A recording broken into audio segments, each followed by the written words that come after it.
બાપુ, હા, માણસોને લઈ આવ્યો છું.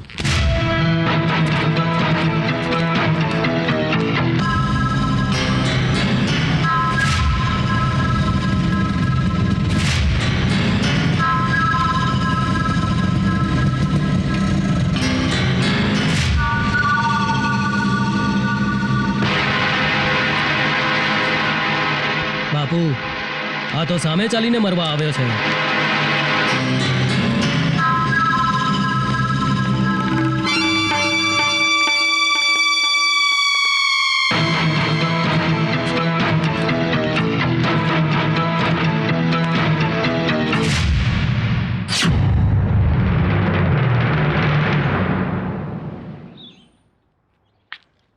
જય માતાજી શંભુજી. કોણ છે તું અને આ નાલાયકને શું કામ લાવી છે અહીંયા? હું વિક્રમની માં છું. મારા દીકરાએ જે મોટી ભૂલ કરી છે એ માટે હું આપની પાસે માફી માંગવા એને લઈને આવી છું.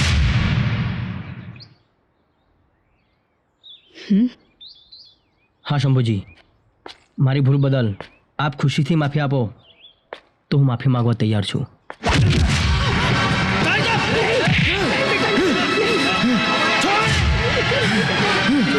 આપણે માફી માંગવા આવ્યા છીએ. નહીં બેટા, તને મારા સમજે તો એની સામે હાથ ઉપાડ્યો તો. નાલાયક, તે માફી માંગી લીધી એટલે મારી ગયેલી આબરૂ પાછી આવવાની નથી. તે દિવસે મારી નજર સામે તે મારી આબરૂ પર ઘા કર્યો હતો, પણ મહેમાન આવવાને કારણે તું બચી ગયો હતો. પણ આજે હું તને બતાવીશ કે જાહેરમાં કોઈની આબરૂ કઈ રીતે ઉતારાય. ઉપજે, જાઓ કંકુની ડબ્બી લઈ આવો.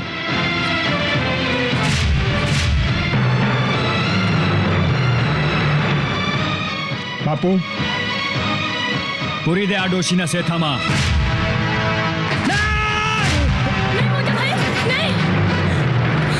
રાધા! ભીખાજી, જી બાપુ. દરવાજો બંધ કરી આવો. અને બાપુ,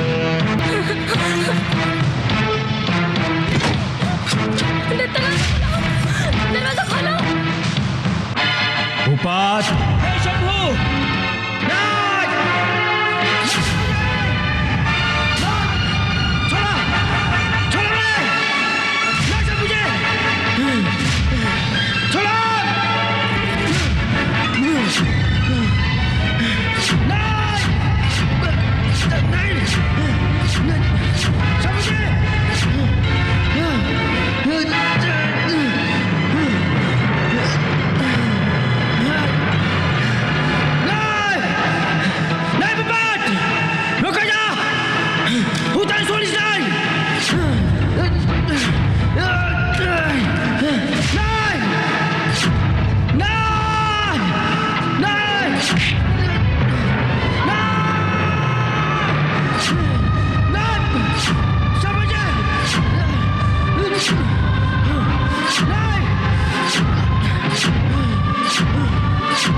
શંભુજી,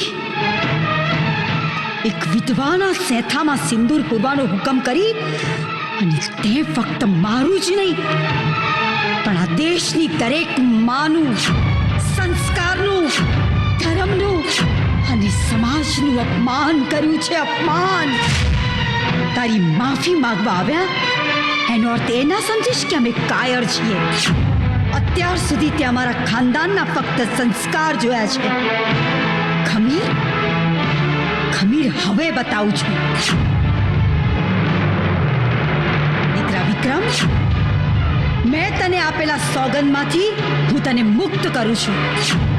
બતાવી દે આ કાળમુખાને કે તે ક્ષત્રિયાણીનું દૂધ પીધું છે.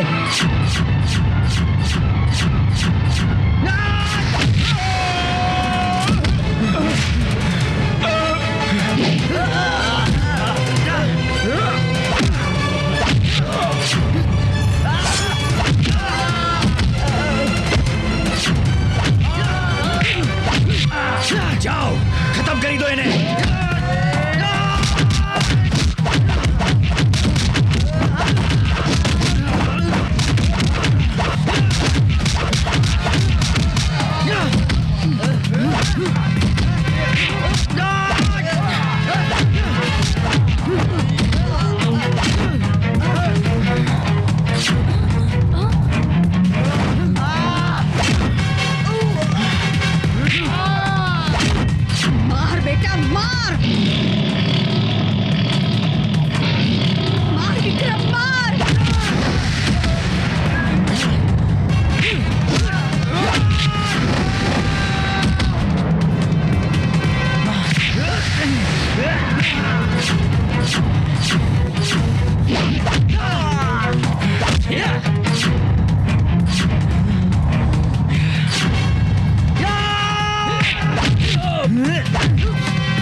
શંભુજી, જોઈ લીધું ને મારી ખાનદાનીનું ખમીર.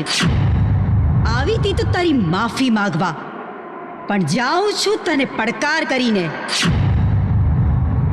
આજ કંકુ તારી બેનના સેથામાં પૂરી અને મારા વિક્રમને તારો બનેવી ના બનાવું ને તો હું ક્ષત્રિયાણી નહીં.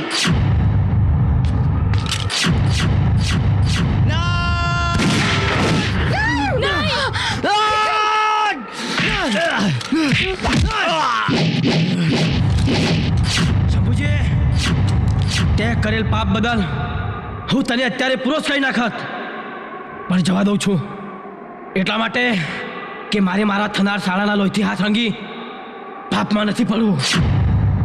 અને યાદ રાખજે, હવે તારા હજારો ગુંડાઓ પણ મને આ ઘરનો જમાઈ બનતા નહીં રોકી શકે.